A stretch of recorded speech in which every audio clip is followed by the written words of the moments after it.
हरे कृष्णा माता जी। हरे कृष्णा माता जी। हरे कृष्णा। हरे कृष्णा माता जी। हरे कृष्णा। हरे कृष्णा।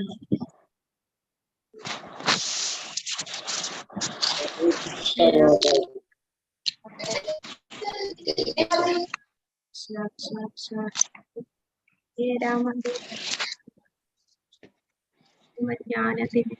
ज्ञानाञ्जनशलाकया चक्षुरुन्मीलितं येन तस्मै श्रीगुरुवे नमः। श्रीचैतन्यमनोभीष्टं स्थापितं येन भूतले स्वयं रूपा कदा मह्यं ददाति स्वपदान्तिकम्। वन्देऽहं श्रीगुरु श्रीयुतपदकमलं श्रीगुरुं वैष्णवांश्च श्रीरूपं साग्रजातं सहगुणादानिगं सजीवम् साद्वैतं सावधूतं परिजनसहितं कृष्णचैतन्यदेवं श्रीराधा कृष्णपादान् सहगणललिता श्रीविशाखान्वितं च। हे कृष्णा करुणा सिन्धु दीनबन्धु जगत्पते गोपेश गोपिका कान्दा राधा कान्द नमोऽस्तुते। तप्तकाञ्चन गौराङ्गी श्रीराधे वृन्दावनेश्वरी वृषभानुसुते देवी प्रणमामि हरिप्रिये। वाञ्छाकल्पतरुभ्यश्च कृपा सिन्धुभ्य एव च पतितानां पावनेभ्यो वैष्णवेभ्यो नमो नमः। नमो विष्णुपादाय कृष्णप्रेष्ठाय भूतले श्रीमते भक्तिवेदान्त स्वामिन्निधि नामिने। नमस्ते सरस्वते देवे गौरवाणी प्रचारिणे निर्विशेषशून्यवादि पाश्चात्य देशधारिणे। जय श्री कृष्ण चैतन्य प्रभु नित्यानंद श्री अद्वैत गदाधर श्रीवासादि गौर भक्त वृंद। हरे कृष्णा कृष्ण कृष्ण हरे हरे हरे राम राम राम हरे हरे। हरे कृष्णा कृष्ण कृष्ण हरे हरे हरे राम राम राम हरे हरे। हरे कृष्णा कृष्ण कृष्ण हरे हरे हरे राम राम राम हरे हरे। हरे कृष्णा। हरे कृष्णा। हरे कृष्णा माता जी। हरे कृष्ण माता जी। हरे कृष्ണ. എല്ലാവർക്കും ഈശോപനിഷത്ത് ക്ലാസ്സിലേക്ക് സ്വാഗതം. ഇന്ന് നമ്മള് മന്ത്രം 8 കടക്കാണ്. हरे कृष्णा. श्री कृष्ण बलराम की जय. श्री श्री राधा गोविंद की जय. श्रील प्रभुपाद की जय. 4 മുതൽ 8 വരെയുള്ള മന്ത്രം, ഇതാണ് ഒരു സെക്ഷൻ. അപ്പൊ 4 മുതൽ 8 വരെയുള്ള മന്ത്രങ്ങളില് മഹാഭാഗവതരുടെ വീക്ഷണത്തെ കുറിച്ച് പറയാം.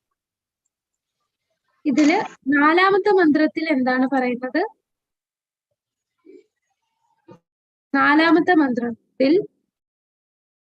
ഭഗവാന്റെ സ്ഥാനം മനസ്സിലാക്കാൻ കഴിയാത്ത ഒരുപാട് പേരുണ്ട്. എന്തുകൊണ്ടാണ് അവർക്ക് ഭഗവാന്റെ സ്ഥാനം മനസ്സിലാക്കാൻ കഴിയാത്തത്?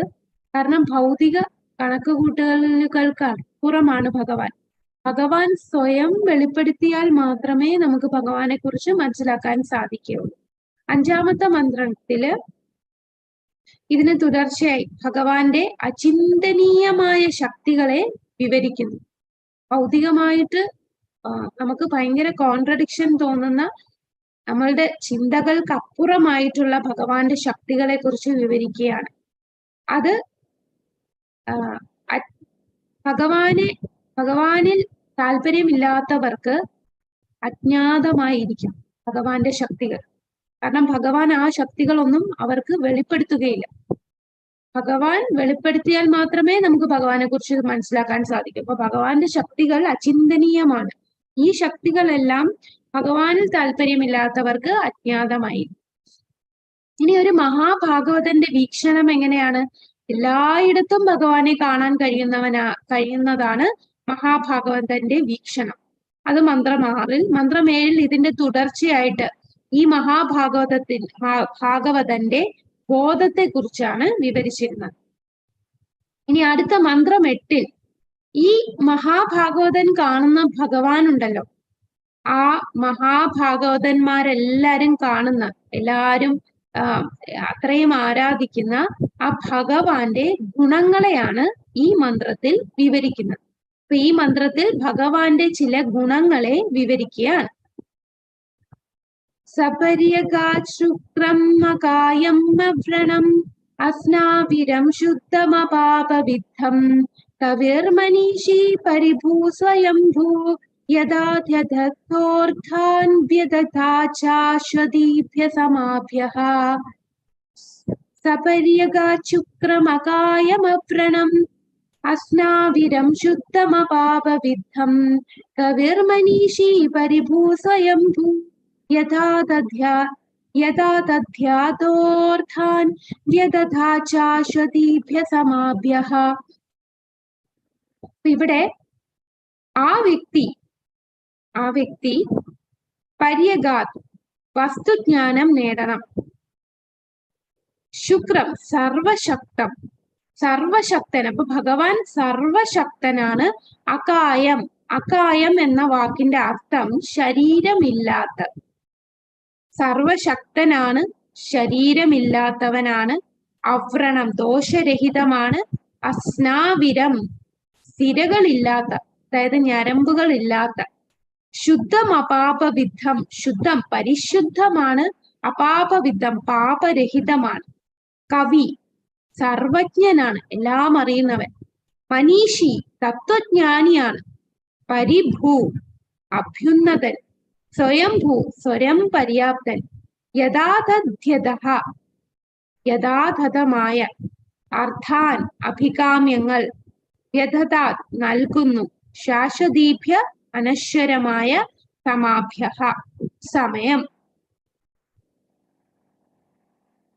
അപ്പോ ഈ മഹാഭാഗവതന്മാർ കാണുന്ന ആ വ്യക്തി ശരീരമില്ലാത്തവൻ, സർവജ്ഞൻ, ദോഷരഹിതൻ, സിരകളില്ലാത്തവൻ, പാപരഹിതൻ, സ്വയം സമ്പൂർണൻ, തത്വജ്ഞാനി, അനാദികാലം മുതൽക്ക് തന്നെ എല്ലാവരുടെയും അഭീഷ്ടങ്ങൾ നിറവേറ്റുന്നതുമായ സർവശക്തനെ വസ്തുതാപരമായി തന്നെ ഗ്രഹിച്ചിരിക്കുന്നു.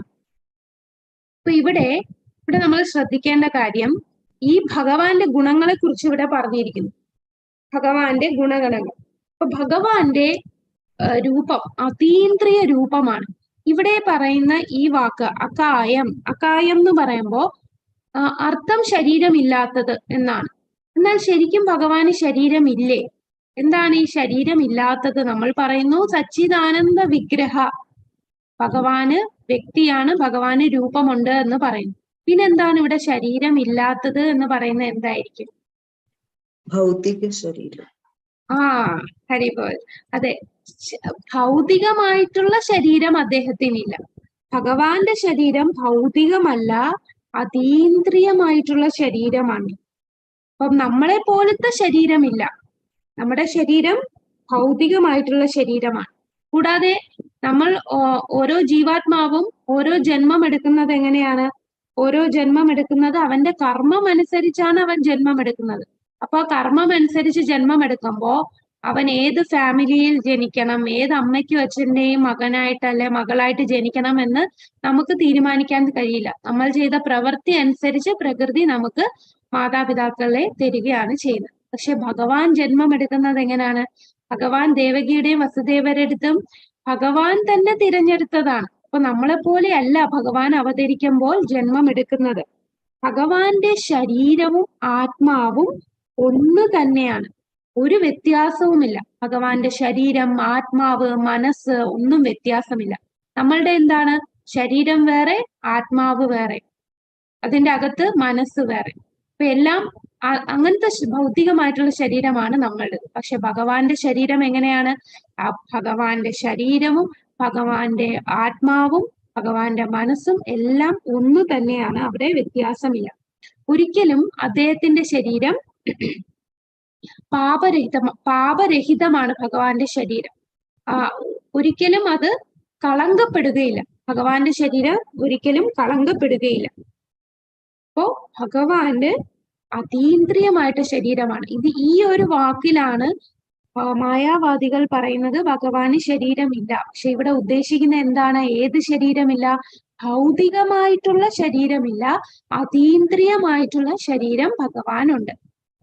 ബ്രഹ്മസംഹിതയിലെ ഏത് ശ്ലോകമാണ് പറയുന്നത് ഭഗവാന്റെ രൂപം? ആദ്യത്തെ ശ്ലോകം ഏതാണ്? ആദ്യത്തെ ശ്ലോകം ബ്രഹ്മസംഹിതയിലെ ആദ്യത്തെ ശ്ലോകം 5.1. ഏതാണ് ആ ശ്ലോകം? ഈശ്വര ഹരേ കൃഷ്ണ. ഈശ്വര പരമകൃഷ്ണ സച്ചിദാനന്ദ വിഗ്രഹ അനാദിരാതിർ ഗോവിന്ദ സർവകാരണ ഹരേ കൃഷ്ണ. ഈശ്വര പരമകൃഷ്ണ സച്ചിദാനന്ദ വിഗ്രഹ. സച്ചിത് ആനന്ദ വിഗ്രഹമാണ് ഭഗവാന്റെ ശരീരം. ആ ശരീരം നമ്മളുടെ ആത്മാവ് സച്ചിദാനന്ദമാണ്. പക്ഷെ നമ്മുടെ ശരീരം ഭൗതികമായിട്ടുള്ള ശരീരമാണ്. ഭഗവാന്റെ ശരീരവും ആത്മാവും ഒന്ന് തന്നെയാണ്. ഭഗവാന്റെ ഗുണങ്ങൾ. ഭഗവാൻ അരൂപനല്ല, രൂപമില്ലാത്തവനല്ല. എന്നാൽ രൂപം എന്ന നമ്മുടെ പോലത്തെ രൂപമില്ല. പക്ഷെ അദ്ദേഹത്തിന് തന്റേതായ അതീന്ദ്രിയ രൂപമുണ്ട്. നമ്മളുടെ രൂപം എങ്ങനെയാണ്? നമ്മളുടെ ആത്മാവ് വേറെ, സച്ചിദാനന്ദമാണ് ആത്മാവ്. ഈ ആത്മാവിനെ കവർ ചെയ്തിരിക്കുന്ന എന്താണ്? സൂക്ഷ്മ ശരീരം. മനസ്സ്, ബുദ്ധി, മിഥ്യാഹങ്കാരത്താൽ ചുറ്റപ്പെട്ടിരിക്കുകയാണ്. അതിനു വെളിയിലാണ് സ്ഥൂല ശരീരം. സ്ഥൂല ശരീരം പഞ്ചഭൂതങ്ങൾ കൊണ്ട് നിർമ്മിച്ചതാണ്. ഭൂമി, ജലം, അഗ്നി, വായു, ആകാശം കൊണ്ട് നിർമ്മിച്ചത്. പക്ഷെ ഭഗവാനോ ഇതെല്ലാം ഒന്ന് തന്നെയാണ്. ഇതൊന്നും വേറെയല്ല. ആത്മാവും ശരീരവും മനസ്സും എല്ലാം ഒന്ന് തന്നെയാണ്. സൂക്ഷ്മ ശരീരം, സ്ഥൂല ശരീരം, ആത്മാവെല്ലാം ഒന്ന് തന്നെയാണ്, വ്യത്യാസമില്ലാത്ത. അതാണ് അതീന്ദ്രിയമായ രൂപം. അദ്ദേഹത്തിന് സിരകൾ ഇതുപോലെ നമ്മൾക്കുള്ളതുപോലെ ഞരമ്പുകളില്ല. അതാണ് പറയുന്നത് അദ്ദേഹത്തിന്റെ ശരീരവും ആത്മാവും ഭിന്നമല്ല. നമ്മളെ പോലെ പ്രകൃതി നിയമത്തിന് അനുസൃതമായി ശരീരം സ്വീകരിക്കുന്നില്ല. അപ്പൊ നമ്മൾ എങ്ങനെയാണ് ആ ശരീരം സ്വീകരിക്കുന്നത്? ഈ ശരീരം നശിച്ചു കഴിഞ്ഞാൽ ആത്മാവ് അടുത്ത ശരീരത്തിൽ കയറും. അപ്പൊ അതേത് ശരീരത്തിൽ കയറുന്നു എന്നുള്ളത്, എനിക്കിഷ്ടമുള്ള ശരീരത്തിൽ എനിക്ക് കയറാൻ സാധിക്കില്ല. നമ്മളുടെ കർമ്മം അനുസരിച്ചും നമ്മളുടെ ആഗ്രഹം അനുസരിച്ചും പ്രകൃതി നിയമത്തിനനുസരിച്ച് നമുക്കൊരു ശരീരം തരികയാണ് ചെയ്യുന്നത്. പക്ഷെ ഭഗവാൻ തന്നെ ഭഗവാന് തീരുമാനിക്കാം ഏത് ശരീരമാണ് എനിക്ക് എടുക്കേണ്ടതെന്ന്. ഭഗവാൻ സ്വയം സ്വീകരിക്കുകയാണ് ശരീരം. ഭഗവാൻ പരിപൂർണനാണ്. അവിടുത്തെ ആത്മാവ്, ശരീരം, മനസ്സ് എന്നിങ്ങനെ വ്യത്യാസമില്ല. എല്ലാം ഒന്ന് തന്നെയാണ്. സച്ചിദാനന്ദ വിഗ്രഹം ഭഗവാൻ. അപ്പോ നമുക്കൊരു സംശയം തോന്നും. കാരണം ഭീഷ്മസ്തുതിയില് ഭീഷ്മർ പറയുന്നുണ്ട്, ഭീഷ്മരുടെ പ്രാർത്ഥനയിൽ ഇങ്ങനെ പറയുന്നുണ്ട്, ഭഗവാന്റെ ശരീരത്തിൽ അതായത് അമ്പുകൾ കൊണ്ട് ഭഗവാന്റെ ശരീരം മുറിഞ്ഞ് ചോര വരുന്നതായിട്ടൊക്കെ പറയുന്നുണ്ട്. അപ്പൊ നമ്മൾ വിചാരിക്കും അങ്ങനെ അതിനർത്ഥം നമ്മളെ പോലെ ചോരയും നീരും ഒക്കെ ഉള്ള, ഞരമ്പൊക്കെ ഉള്ള ശരീരമല്ലേ എന്ന്. അതെന്താണ്? അത് ശരിക്കും ഭീഷ്മരുടെ ആ ഒരു ഭാവമാണ്, അല്ലാതെ ഭഗവാന്റെ ശരീരം അങ്ങനെയല്ല. ഭഗവാൻ അങ്ങനെ ഭീഷ്മരുടെ ആ ഒരു ഭഗവാനോടുള്ള അതീന്ദ്രിയ ഭാവത്തെ കാണിക്കാനായിട്ട് ആ ഒരു ശരീരമായിട്ട് ഭീഷ്മർക്ക് തോന്നുന്നതാണ്. ഒരിക്കലും ഭഗവാന്റെ ശരീരം നമ്മുടെ പോലത്തെ ഈ ചോരയും നീരും ഒക്കെ ഉള്ള പഞ്ചഭൂതങ്ങൾ കൊണ്ട് നിർമ്മിച്ച ശരീരമല്ല. അതീന്ദ്രിയമായിട്ടുള്ള ശരീരമാണ് ഭഗവാന്റെ. ജന്മകർമാചമേ ദിവ്യം ഏവം യോവേത്തി തത്വതഃ തെക്താത് ദേഹ പുനർജന്മം നേതി മാമേതി സാർജുന.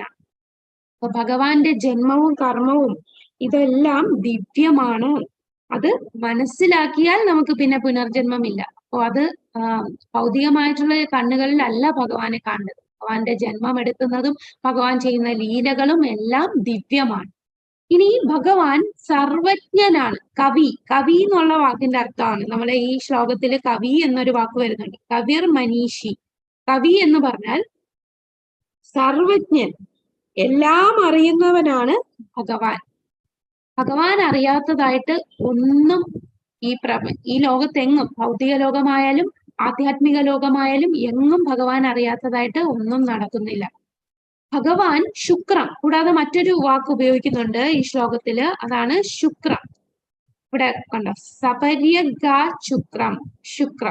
ശുക്രം എന്ന് പറഞ്ഞാൽ ഭഗവാൻ സർവശക്തനാണ്, എല്ലാം അറിയുന്നവനാണ്, സർവജ്ഞനാണ്. കൂടാതെ ഭഗവാൻ സർവശക്തനാണ്.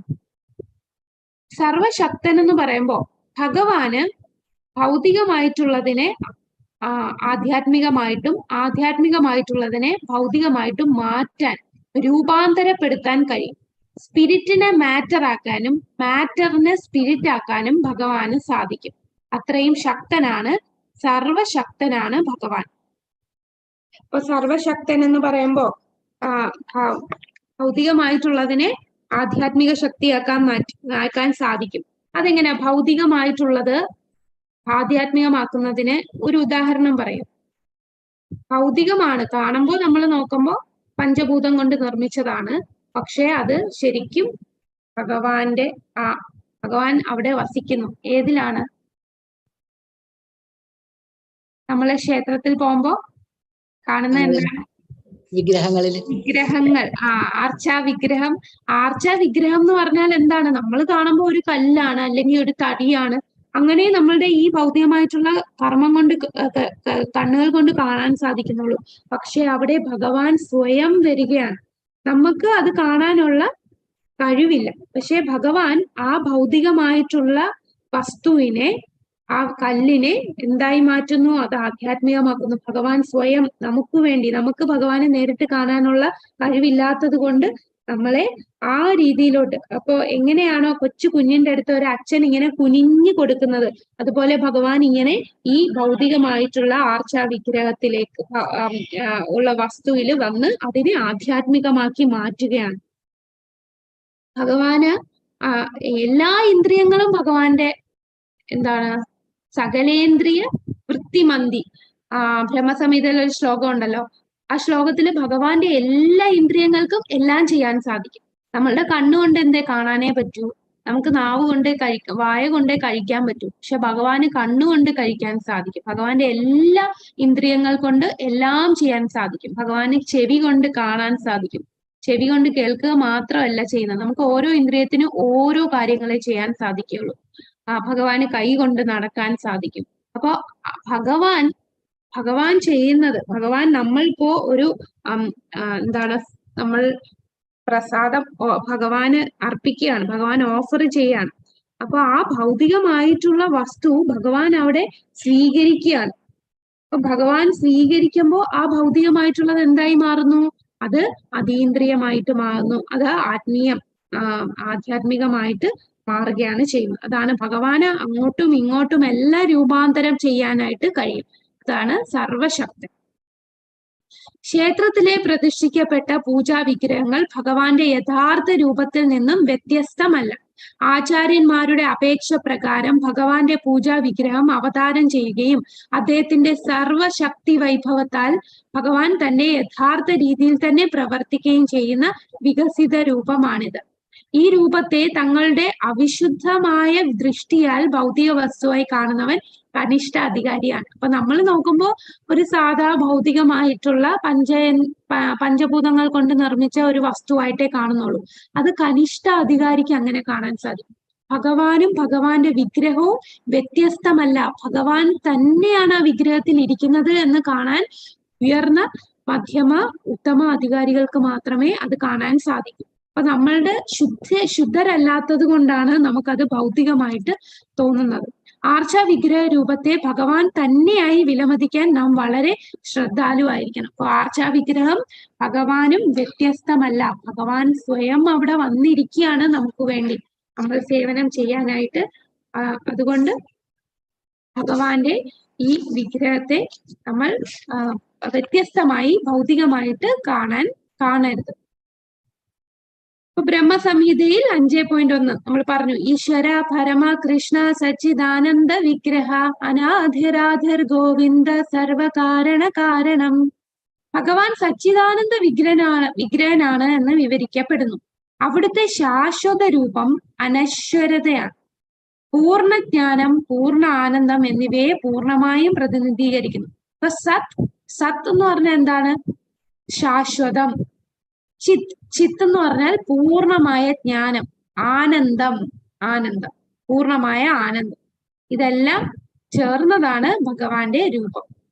ഈ ഭഗവാൻ തന്റെ ഏത് ശരീരഭാഗം കൊണ്ടും അദ്ദേഹത്തിന് ഏത് കാര്യം വേണമെങ്കിലും ചെയ്യാൻ കഴിയും. ഇത് ബ്രഹ്മസംഹിതയില് 5.32. അംഗാനിയത്യതകലേന്ദ്രിയ വൃത്തി മന്ദി പശ്യന്തി പാന്തി കലയന്തി ചിരം ജഗന്തി ആനന്ദ ചിന്മയ സദുജ്വല വിഗ്രഹസ്യ ഗോവിന്ദമാദി പുരുഷം തമഹം ഭജാമി. അതാണ് അംഗാനി യസ്യ സകലേന്ദ്രിയ വൃത്തിമന്തി. ഭഗവാന്റെ എല്ലാ അംഗങ്ങളും എല്ലാ ഇന്ദ്രിയങ്ങൾ എല്ലാ പ്രവൃത്തിയും അദ്ദേഹത്തിന്റെ ഓരോ ഇന്ദ്രിയങ്ങൾക്കും ചെയ്യാൻ സാധിക്കും. കണ്ണുകൊണ്ട് കേൾക്കാം, കണ്ണുകൊണ്ട് കഴിക്കാം, അതല്ലേ നമ്മൾ ഓഫർ ചെയ്യുന്ന ഫുഡ് ഭഗവാന്റെ ദൃഷ്ടി പതിയുമ്പോൾ തന്നെ ഭഗവാൻ അത് സ്വീകരിക്കുകയാണ്. അപ്പൊ കണ്ണുകൊണ്ട് സ്വീകരിക്കുന്നു, കൈ കൊണ്ട് നടക്കുന്നു, ഭഗവാന് ഈ ചെവി കൊണ്ട് കാണാം. അങ്ങനെ എല്ലാ ഇന്ദ്രിയങ്ങളും എല്ലാ കാര്യങ്ങളും ചെയ്യാൻ സാധിക്കുന്നതാണ് അദ്ദേഹത്തിന്റെ ശരീരം. അങ്ങനെയുള്ള ശരീരമാണ് അദ്ദേഹത്തിൻ്റെത്. ഇത് ബ്രഹ്മാവ് ഭഗവാനെ കാണുന്നു. ഇതാണ് ബ്രഹ്മാവ്. ബ്രഹ്മസംഹിതയിലെ ശ്ലോകങ്ങളിൽ നിന്ന് നമുക്ക് ഭഗവാന്റെ രൂപത്തെ നമുക്ക് വ്യക്തമായിട്ട് മനസ്സിലാക്കാൻ സാധിക്കും.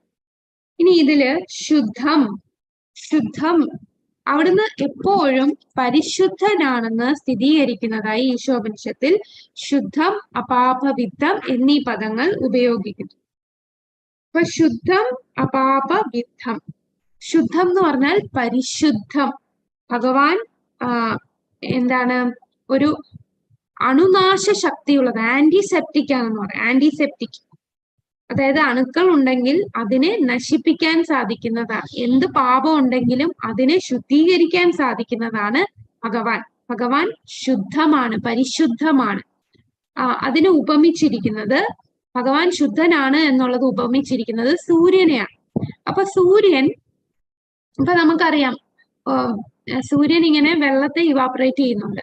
അപ്പൊ ഏത് വെള്ളമാണെങ്കിലും, ശുദ്ധമായ ജലമാണെങ്കിലും അഴുക്ക് ചെളി വെള്ളമാണെങ്കിൽ പോലും സൂര്യകിരണം ഏൽക്കുമ്പോൾ ആ പോകുന്ന വെള്ളം എങ്ങനെയുള്ളതാണ്? ശുദ്ധമായി മാറുകയാണ്. അപ്പോ ഭഗവാൻ സൂര്യനെ പോലെ ഭൂമിയിൽ അസ്പർശ്യമായ പല വസ്തുക്കളിൽ നിന്ന് ഈർപ്പം വലിച്ചെടുക്കുന്നു. ഈർപ്പം വലിച്ചെടുക്കുമ്പോൾ അത് പരിശുദ്ധി നിലനിർത്തുകയാണ്. അതിൽ നിന്ന് പരിശുദ്ധമായിട്ടുള്ളതേ ആ സൂര്യൻ എടുക്കുന്നുള്ളൂ. വസ്തുനിഷ്ഠമായി പറഞ്ഞാൽ തന്റെ അണുനാശം, അപ്പൊ എത്ര അഴുക്കുണ്ടെങ്കിലും അതിനെ ശുദ്ധീകരിക്കാൻ സാധിക്കും. ആ അണുനാശ ശക്തിയാൽ സൂര്യൻ നിന്ദ്യമായ വസ്തുക്കളെ അപ്പൊ നിന്ദ്യമായിട്ടുള്ള എന്തിനേയും പരിശുദ്ധമാക്കാൻ ഭഗവാന് സാധിക്കും. അതാണ് അണുനാശ ശക്തി, അതാണ് ശുദ്ധം. ശുദ്ധം എന്ന് പറഞ്ഞാൽ പരിശുദ്ധം, അണുനാശ ശക്തി. സൂര്യനെ പോലെ നിന്ദ്യമായ വസ്തുക്കളെ പരിശുദ്ധമാക്കാൻ സാധിക്കുന്നു. ഏറ്റവും നല്ല ഉദാഹരണം നമ്മളെ തന്നെ എടുക്കുക. നമ്മൾ നാമം ജപിക്കുന്നതിന് മുമ്പ് എങ്ങനെയുള്ള ആൾക്കാരായിരുന്നു? നമ്മൾ ഓരോരുത്തരും നാമജപം തുടങ്ങുന്നതിന് മുമ്പ്, കൃഷ്ണാവബോധത്തിൽ വരുന്നതിന് മുമ്പ് നമ്മൾ എങ്ങനെയായിരുന്നു? ഹരേ കൃഷ്ണ, ഹരേ കൃഷ്ണ. അൺമ്യൂട്ട് ചെയ്ത് പറഞ്ഞോളൂ.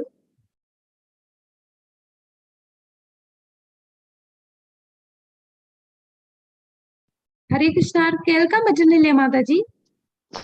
കേൾക്കാൻ പറ്റുന്നുണ്ട് മാതാജി. ഹരേ കൃഷ്ണ. പറഞ്ഞോളൂ മാതാജി. നമ്മളിപ്പോ ഹരേ കൃഷ്ണ മാതാജി. കൃഷ്ണാവബോധം ഉണ്ടാകുന്നതിന് മുമ്പ് നമ്മൾ ശ്രീകൃഷ്ണ ഭഗവാനെ മറ്റു ദൈവങ്ങളിൽ ഒരാളായിട്ട് കണക്കാക്കിയിരുന്നുള്ളൂ. ഇപ്പോ നമുക്ക് മനസ്സിലായി ശ്രീകൃഷ്ണ ഭഗവാനാണ് എല്ലാത്തിന്റെയും ഉറവിടം എന്ന് മനസ്സിലായി. പക്ഷെ മുമ്പ് നമ്മൾ അങ്ങനെയല്ല ധരിച്ചിരുന്നത്. പല ദൈവങ്ങളിൽ ഒരു ദൈവം എന്ന് മാത്രമേ ധരിച്ചിരുന്നുള്ളൂ.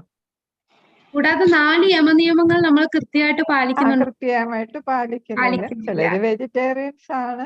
പക്ഷെ വെജിറ്റേറിയൻസ് ആണെങ്കിലും ചായ, കാപ്പി ഇതൊക്കെ കഴിക്കും. പിന്നെ എനിക്ക് തോന്നുന്നു ബ്രാഹ്മണർ മുമ്പ് തന്നെ സവാള, ഉള്ളിയും വെളുത്തുള്ളിയും കഴിക്കത്തില്ലായിരുന്നു തോന്നുന്നു. ബ്രാഹ്മണർ ചെറുതിലെ മുതൽക്ക് തന്നെ. കാപ്പി, ചായ ഇവ മിക്കവാറും എല്ലാവരും കഴിക്കും. പിന്നെ ആരോഗ്യം കണക്കിലെടുത്ത് ചിലര് കഴിക്കാതിരിക്കും. പോയിസൺ കൂടുതലുള്ളതുകൊണ്ട് ചിലര് കഴിക്കാതിരിക്കും ചായയൊക്കെ. അല്ലാതെ പക്ഷെ ഇതിൽ വന്നതിന് ശേഷമാണ് ചായ, കാപ്പി, അതേപോലെ ഉള്ളി, വെളുത്തുള്ളി ഇവയൊക്കെ അതൊക്കെ ഉപേക്ഷിക്കാനായിട്ട് നമുക്ക് സാധിച്ചത്. അതേപോലെ തന്നെ നമുക്ക് ശരിയായിട്ടുള്ള ഈശ്വരൻ ആരാണെന്നുള്ളത് മനസ്സിലായത് കൃഷ്ണാവബോധം ഉണ്ടായതിന് ശേഷമാണ്. മറ്റത് പല ദൈവങ്ങളിൽ ഒരു ദൈവമായിട്ട് കണക്കാക്കിയിരുന്നേക്കും. ഹരേ കൃഷ്ണ മാതാജി. ഹരേ കൃഷ്ണ, ഹരേ കൃഷ്ണ. കൂടാതെ നമുക്ക് മറ്റുള്ളവരുടെ കുറ്റം കണ്ടെത്തുക എന്നുള്ളതും നമ്മളുടെ ഒരു നെഗറ്റീവ് ആയിരുന്നു. നമ്മൾ ചിന്തിക്കുന്നതാണ് ശരി എന്നുള്ള തോന്നലിൽ കൂടെ നമ്മൾ ജീവിച്ചുകൊണ്ടിരുന്നതാണ്. പക്ഷേ കൃഷ്ണാവബോധത്തിൽ വന്നു ഭഗവാന്റെ നാമം ജപിക്കാൻ തുടങ്ങിയപ്പോ നമ്മൾ ഒരുപാട് മാറി, നമ്മളുടെ ശുദ്ധീകരിക്കപ്പെട്ടു. അതാണ് ഭഗവാന്റെ നാമവും ഭഗവാനും തമ്മിൽ വ്യത്യാസമില്ല. അപ്പൊ നാമം ജപിച്ചപ്പോൾ നമ്മൾ ഇതുവരെ ചെയ്തുകൊണ്ടിരുന്ന പാപപ്രവർത്തികളൊക്കെ മാറാൻ തുടങ്ങി. അതാണ് സൂര്യനെ പോലെ നമ്മുടെ എല്ലാ അണുനാശ ശക്തിയുള്ള നിന്ദ്യമായിട്ടുള്ള എല്ലാത്തിനെയും പരിശുദ്ധമാക്കാൻ കഴിയുന്നതാണ് ഭഗവാന്റെ നാമജപത്തിലൂടെ. ഈ കലിയുഗത്തിൽ ഭഗവാൻ നാമമായിട്ട് അവതരിച്ചിരിക്കുകയാണ്. ആ നാമം ഭഗവാനും വ്യത്യാസമല്ലാതെ ഭഗവാന്റെ നാമം ജപിക്കുമ്പോൾ തന്നെ നമ്മൾ ഭഗവാൻ സ്പർശിക്കുകയാണ്. അപ്പൊ ആ സ്പർശനം കൊണ്ട് നമ്മൾ പയ്യെ ശുദ്ധീകരിക്കപ്പെടുകയാണ്. നമ്മളുടെ ഉള്ളിലെ കാമ, ക്രോധ, മോഹ, ലോഭം ഭൗതികമായിട്ട് ഒരുപാട് ആസക്തി ഉള്ളവരായിരുന്നു. അപ്പൊ ആ ഭൗതികമായിട്ടുള്ള ആസക്തിയൊക്കെ നമുക്ക് കുറഞ്ഞു വരുന്നു. അതാണ് ഭഗവാന്റെ നാമവും ഭഗവാന്റെയും ആ ശക്തി. അതാണ് ഭഗവാൻ ശുദ്ധമാക്കുകയാണ്. നമ്മളെ ആ അഴുക്ക് പിടിച്ച് ചെളി പരണ്ട് പാറ പോലെ ഇരുന്ന നമ്മുടെ ഹൃദയത്തെ ശുദ്ധമാക്കാൻ ഭഗവാന് സാധിക്കുന്നു. അപാപവിദ്ധം പാപമായി കരുതുന്ന പ്രവർത്തനങ്ങളിൽ അവിടുന്ന് ഏർപ്പെടുന്നതായി തോന്നാമെങ്കിലും അവയൊക്കെ നല്ലവയാണെന്ന് കാണാം. കാരണം പാപത്തിന് അവിടുത്തെ സ്പർശിക്കുവാൻ കഴിയുകയില്ല എന്ന് പ്രശ്നം ഉദിക്കുന്നതേയില്ല. അപ്പൊ ഒരിക്കലും പാപത്തിന് ഭഗവാനെ സ്പർശിക്കാൻ കഴിയില്ല. അതായത് നമ്മളിപ്പോ ഭൗതികമായിട്ട് നോക്കുമ്പോ ഭൗതികമായ കണ്ണുകളോടുകൂടി ഭഗവാന്റെ ലീലകൾ കാണുമ്പോ ഭഗവാൻ കൃഷ്ണൻ വെണ്ണ കട്ട് തിന്നുന്നു, അത് അങ്ങനെ ചെയ്യുന്നത് ശരിയാണോ? ഗോപിമാരുമായിട്ട് നൃത്തം വെക്കുന്നു, എത്ര ഗോപിമാരുമായിട്ടാണ് രാസലീലയിൽ ഏർപ്പെടുന്നു, ഗോപിമാരുടെ വസ്ത്രങ്ങൾ എടുക്കുന്നു. അപ്പൊ ഭൗതികമായിട്ടുള്ള കണ്ണുകളിൽ നോക്കുകയാണെങ്കിൽ ഇതെല്ലാം പാപമായിട്ട് തോന്നുകയാണ്. പക്ഷെ ഒരിക്കലും ഭഗവാൻ ചെയ്യുന്ന ഒരു പ്രവൃത്തിയും പാപം അദ്ദേഹത്തെ സ്പർശിക്കുകയേ ചെയ്യുന്നില്ല.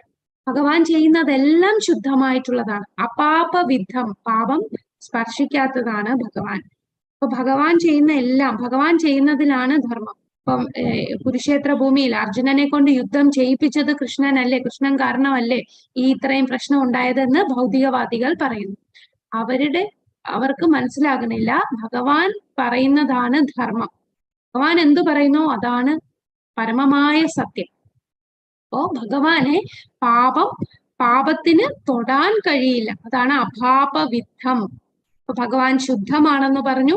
അപാപവിദ്ധം പാപത്തിന് അവിടുത്തെ തൊടാൻ കഴിയുകയില്ല. അപവിത്രമായ വസ്തു പോലും അവിടുത്തെ സ്പർശന മാത്രയിൽ തന്നെ പവിത്രമായി തീരുന്നു.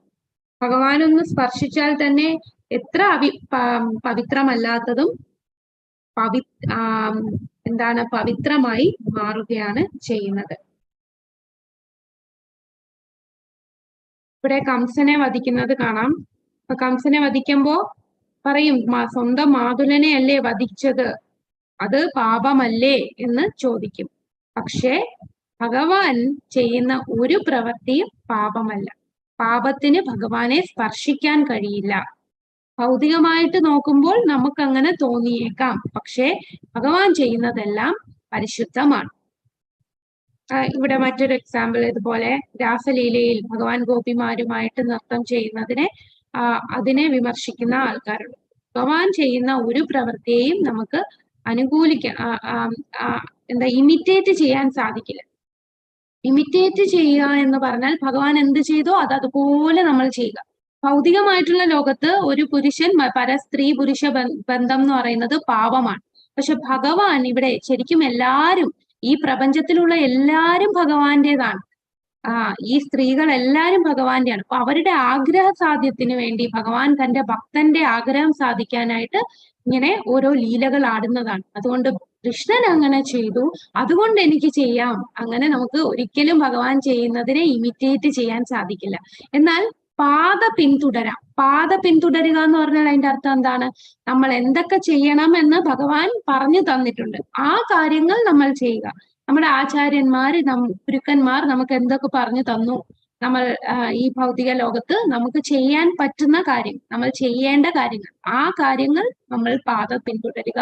അല്ലാതെ ഭഗവാൻ ചെയ്തത് നമുക്ക് ഒരിക്കലും ഇമിറ്റേറ്റ് ചെയ്യാൻ സാധിക്കില്ല. ഭഗവാൻ ചെയ്തതെന്ന് പറഞ്ഞാൽ ഒരുപാട് കാര്യങ്ങൾ ചെയ്തു.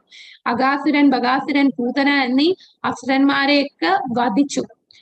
ആ ചെറുപ്രായത്തിൽ ചെറുവിരൽ കൊണ്ട് ആ വലിയ ഗോവർദ്ധന ശില ഉയർത്തി. ഇതെല്ലാം നമുക്ക് ചെയ്യാൻ സാധിക്കും.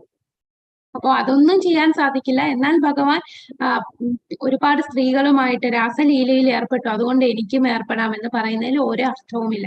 നമുക്കൊരിക്കലും ഭഗവാനെ ഇമിറ്റേറ്റ് ചെയ്യാൻ സാധിക്കില്ല. ഭഗവാൻ ചെയ്യുന്നതൊന്നും പാപമല്ല. ഭഗവാന്റെ പ്രവൃത്തിയെല്ലാം അപാപവിദ്ധം, പാപത്തിന് തൊടാൻ കഴിയില്ല. അദ്ദേഹം ചെയ്യുന്നതെല്ലാം ശുദ്ധമായിട്ടുള്ളതാണ്. ഇനി അടുത്ത പറയുന്നത് മനീഷി പരിഭൂ.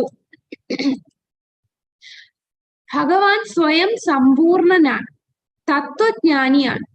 പക്ഷേ ഈ ഭഗവാനെ ആർക്കും അറിയാൻ സാധിക്കുന്നില്ല.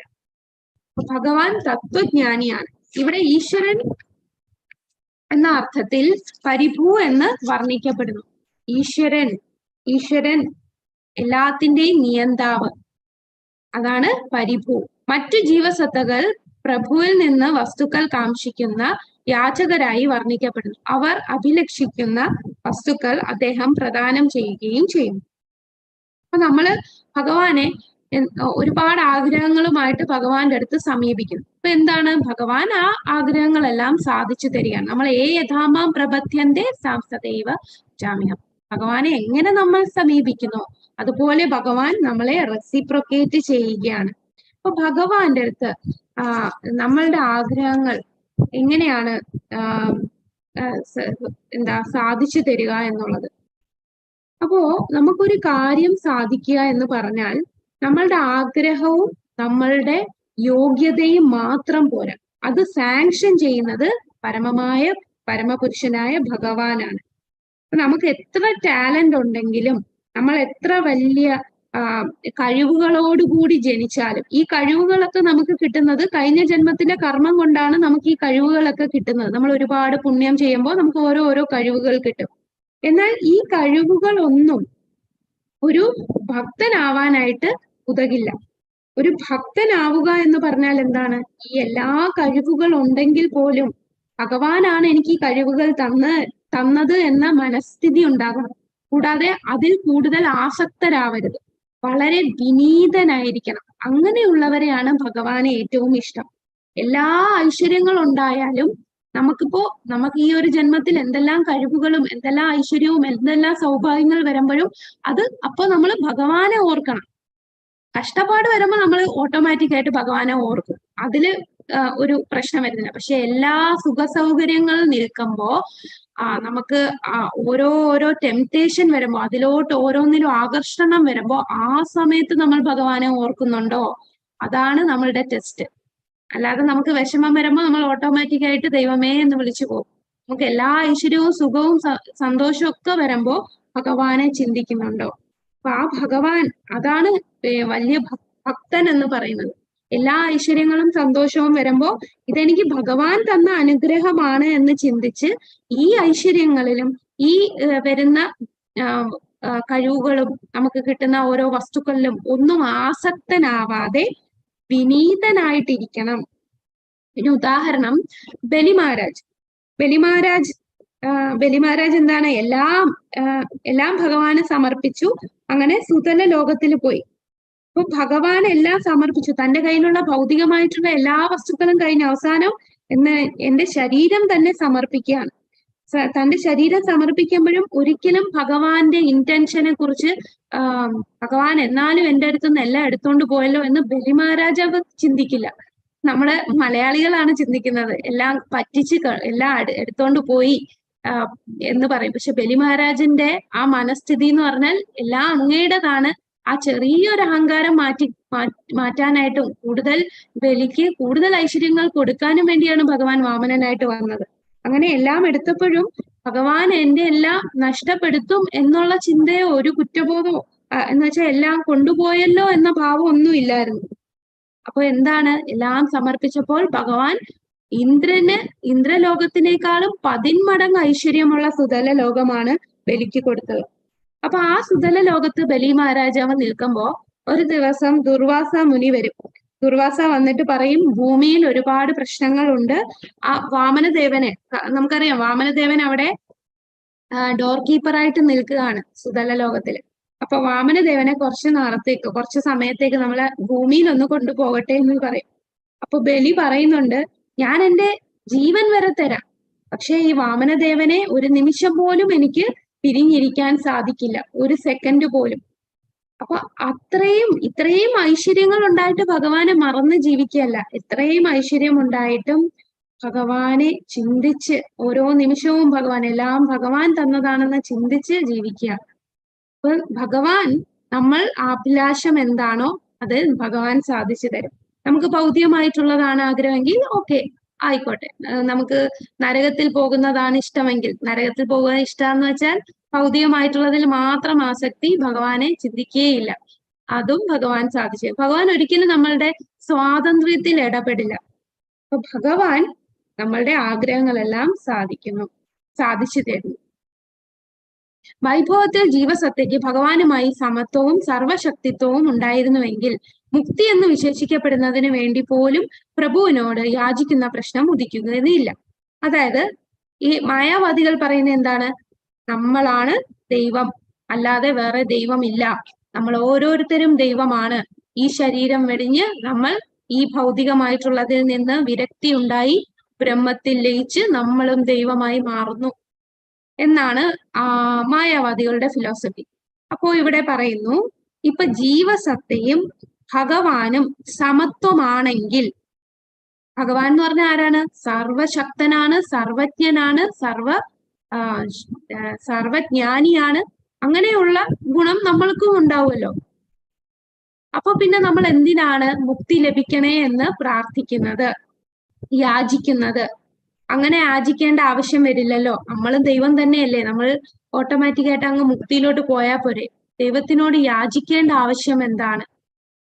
അപ്പോ ഒരിക്കലും നമ്മളും ഭഗവാനും ഒന്നല്ല. നമ്മൾ കഴിഞ്ഞ ശ്ലോകത്തിൽ പറഞ്ഞു, എന്താണ് ആ ഡിഫറൻസ്? നമ്മളും ഭഗവാനും തമ്മിലുള്ള വ്യത്യാസം എന്താണ്? വ്യത്യാസം ഭഗവാൻ എങ്ങനെയാണ്, നമ്മൾ എങ്ങനെയാണ്.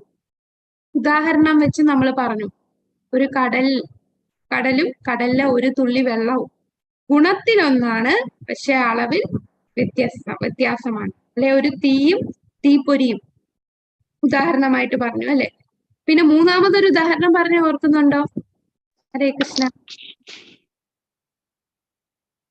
കുടുംബമോ രാഷ്ട്രമോ അതിലെ അംഗങ്ങളും വ്യത്യാസത്തിന് ആണെങ്കിലും അവർക്ക് ഒരേ താല്പര്യം.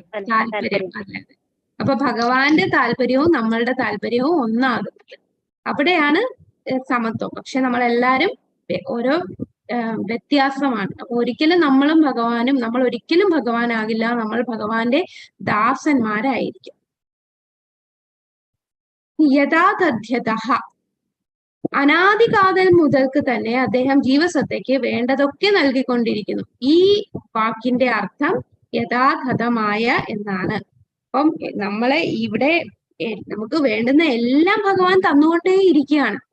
ജീവസത്തയുടെ ആഗ്രഹം അനുസരിച്ച് പ്രതിഫലം നൽകിക്കൊണ്ടിരിക്കുന്നു. നമ്മൾ ആഗ്രഹിക്കുന്ന അനുസരിച്ചാണ് നമുക്ക് ഓരോ ശരീരം കിട്ടുന്നത്.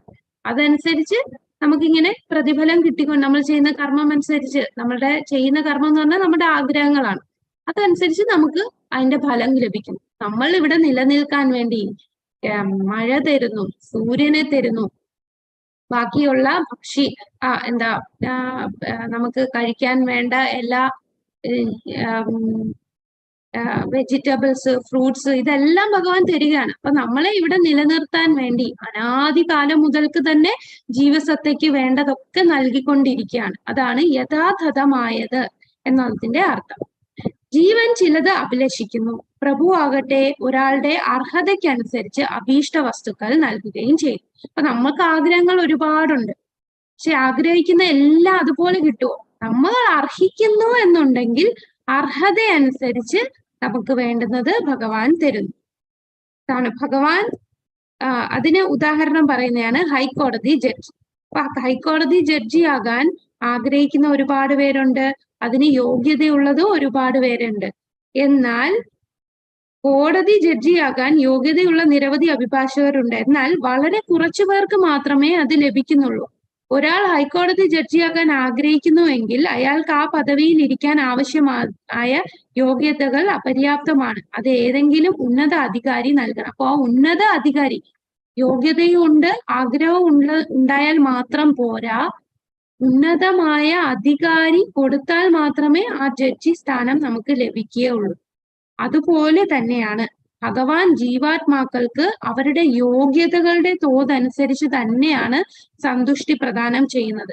പുരസ്കാരം ലഭിക്കാൻ യോഗ്യത മാത്രം പോരാ, കാരുണ്യം കൂടി വേണം. അപ്പൊ ഭഗവാന്റെ കാരുണ്യം, ഇപ്പൊ നമ്മളുടെ കഴിവും നമ്മളുടെ യോഗ്യതയും നമ്മളുടെ ആഗ്രഹവും മാത്രം പോരാ, ഭഗവാന്റെ കാരുണ്യം കൂടെ കിട്ടിയാൽ മാത്രമേ നമുക്ക് നമ്മളുടെ ആഗ്രഹം ലഭിക്കുകയുള്ളൂ.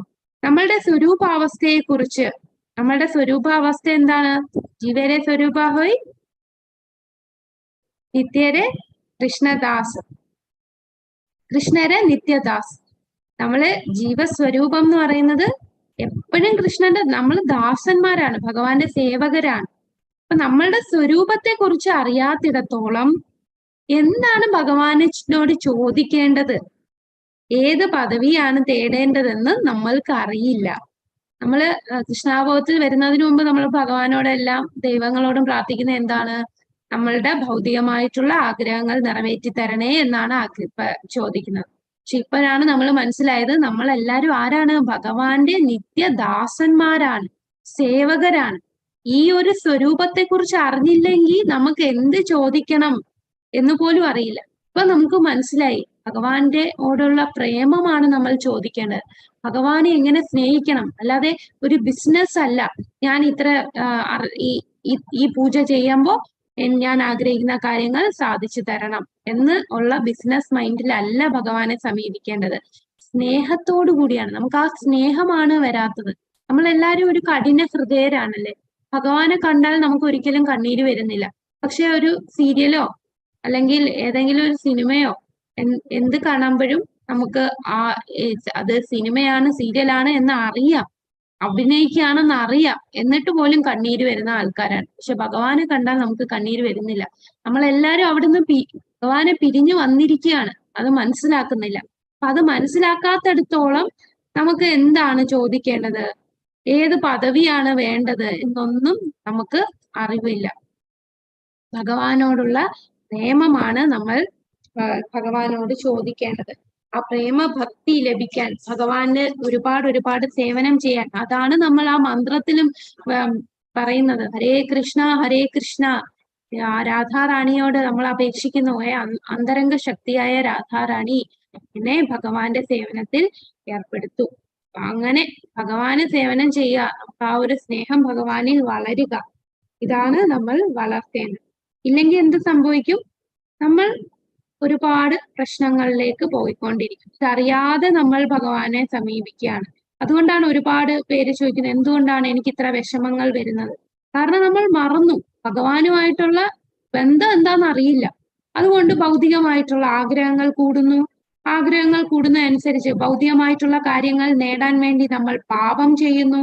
പാപത്തിന് പ്രതിപ്രവർത്തനം, അതിന്റെ റിയാക്ഷൻ നമുക്ക് കിട്ടുന്നു. അങ്ങനെ നമ്മൾ എല്ലാരും വിഷമിക്കേണ്ടി വരുന്നു. നമ്മൾ ഒരുപാട് ദുഃഖങ്ങൾ അനുഭവിക്കേണ്ടി വരുന്നു. അപ്പൊ ദുഃഖത്തിന്റെ മെയിൻ കാരണം നമ്മൾ ആരാണ് എന്ന്, നമ്മളുടെ സ്വരൂപം എന്താണ് എന്ന് മറന്നുപോയത് കൊണ്ടാണ്, ആ അജ്ഞാനം കൊണ്ടാണ്. അപ്പൊ അജ്ഞാനത്തിൽ നിന്നും ജ്ഞാനത്തിലേക്ക് വരിക. ജ്ഞാനത്തിൽ വരുമ്പോൾ നമുക്ക് മനസ്സിലാകും നമ്മൾ ഭഗവാന്റെ നിത്യദാസരാണ്. ആ നമ്മൾ ഭഗവാന്റെ സേവനം ചെയ്യാനാണ് ആഗ്രഹിക്കേണ്ടത്, ഭൗതികമായിട്ടുള്ളത് ഒന്നുമല്ല. ഇതെല്ലാം ക്ഷണികമാണ്. ഭൗതികമായിട്ടുള്ളതെല്ലാം മരണം കൊണ്ട് തീരുകയാണ്. എന്നാൽ ഒരിക്കലും നശിക്കാത്തതാണ് ഭഗവാന്റെ സേവനം, ഭഗവാനോടുമായിട്ടുള്ള നമ്മളുടെ ബന്ധം. ഭൗതികമായിട്ടുള്ള എല്ലാ ബന്ധങ്ങളും മരണത്തോടു കൂടി നിൽക്കുന്നു. നമ്മളിവിടെ സമ്പാദിച്ചു കൂട്ടിയതെല്ലാം നിൽക്കുകയാണ്. അടുത്ത ജന്മം നമ്മൾ, ഈ ജന്മം ഞാൻ ഇത്രയും പണം സമ്പാദിച്ചു, അതുകൊണ്ട് അടുത്ത ജന്മം ഇതിന്റെ ബാക്കി, ഇത് ഉൾപ്പെടെ കൊണ്ടുപോയി അടുത്ത ജന്മത്തിൽ ഇതിന്റെ ബാക്കി സമ്പാദിക്കാം. അങ്ങനെ കഴിയില്ല. ഈ ജന്മം നമ്മൾ ഭൗതികമായിട്ട് എന്തൊക്കെ നേടിയോ അതെല്ലാം ഇവിടെ കളഞ്ഞിട്ട് തീർന്നിട്ടാണ് പോകുന്നത്. പിന്നെ വരുന്നതോ പുണ്യവും പാപവും കൂടെ വരികയാണ്. നമ്മൾ പുണ്യം ചെയ്താൽ അത് അനുഭവിക്കണം, പാപം ചെയ്താൽ അതും അനുഭവിക്കണം. പാപം ചെയ്താൽ ഒറ്റയടിക്ക് നമ്മൾ അനുഭവിക്കണമെന്നില്ല. ചിലപ്പോൾ ആ പാപം വിത്തായി കിടക്കും. അതിങ്ങനെ വിത്ത് വളർന്ന് വളർന്ന് മുളച്ചു വരുമ്പോഴേ നമ്മൾ അത് പാകമാകുമ്പോൾ നമ്മൾ അത് ആ പാപത്തിന്റെ ഫലം അനുഭവിക്കും. അത് ചിലപ്പോൾ ഈ ജന്മമാകണമെന്നില്ല, അടുത്ത ജന്മവും നമ്മൾ വീണ്ടും വരേണ്ടി വരും. എന്നാൽ ഭക്തി ചെയ്താൽ, നമ്മൾ 1% ചെയ്താൽ പോലും ആ ഭക്തി കണ്ടിന്യൂ ചെയ്യാനായിട്ടുള്ള അവസരം വരുന്ന ഒരു ശരീരമായിരിക്കും നമുക്ക്. ആ ഒരു ഫാമിലിയിലായിരിക്കും നമ്മൾ ജനിക്കുക. അതാണ് ഭഗവാന്റെ ആയിട്ടുള്ള ഭക്തി. നമ്മള് സ്വരൂപം എന്താണെന്ന് മനസ്സിലാക്കി ഭഗവാനോട് ചോദിക്കാൻ പഠിക്കാം. ഇതാണ് ഈ ശ്ലോകത്തിൽ പറയുന്നത്. അപ്പൊ ഈ ശ്ലോകത്തില് ഭഗവാന്റെ ഗുണഗണങ്ങളെ കുറിച്ച് പറഞ്ഞു. അതില് ശുദ്ധം അപാപവിദ്ധം. എന്താണ് ശുദ്ധം അപാപവിദ്ധം? ശുദ്ധം എന്ന് പറഞ്ഞാൽ ശുദ്ധം എന്ന് പറഞ്ഞാൽ എന്താണ്? ഹരേ കൃഷ്ണ. എപ്പോഴും പരിശുദ്ധമാണെന്ന് സ്ഥിരീകരിച്ചു. ഭഗവാൻ എപ്പോഴും പരിശുദ്ധമാണ്. ഏതുമായിട്ടാണ് ഉപമിച്ചിരിക്കുന്നത്? സൂര്യനെ പോലെ അണുനാശ ശക്തി പോലെ, അണുനാശ ശക്തിയെ പോലെ ഭഗവാന്റെ നാമജപം കൊണ്ട് ആ ഒരു തന്റെ അണുനാശ ശക്തിയാൽ സൂര്യൻ നിന്ദ്യമായ വസ്തുക്കളെ പരിശുദ്ധമാക്കുന്നു. അതുപോലെ ഭഗവാൻ എപ്പോഴും പരിശുദ്ധനാണ്. അതാണ് ശുദ്ധം. അപാപവിദ്ധം എന്ന് പറഞ്ഞാൽ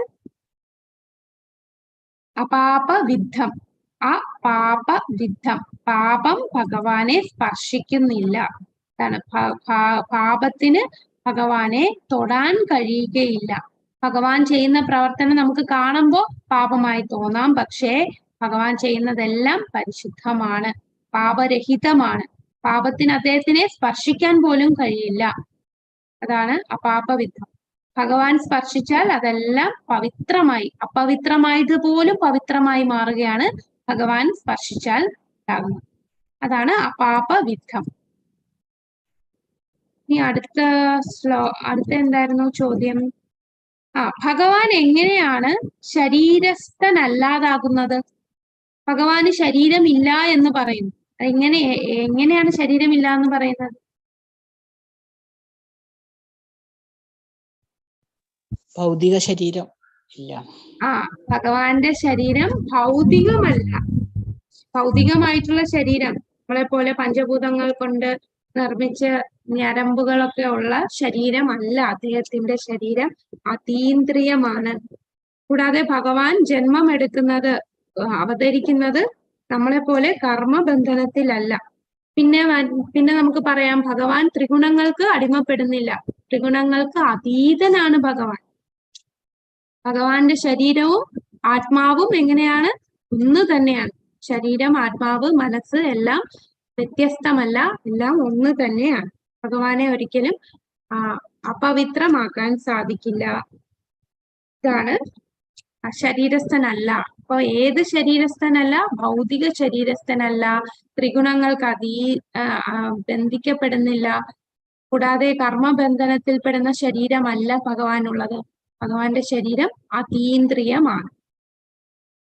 ഹരേ കൃഷ്ണ ഹരേ കൃഷ്ണ ഹരേ കൃഷ്ണ കൃഷ്ണ കൃഷ്ണ ഹരേ ഹരേ ഹരേ രാമ രാമ രാമ ഹരേ ഹരേ. ഇതാണ് നമ്മളുടെ 8ാമത്തെ ശ്ലോകം. ഇത് ഇത്ര ഒരു സെക്ഷനാണ്. ഇനി നമ്മൾ 9, 10, 11 വേറൊരു സെക്ഷനാണ് വരുന്നത്.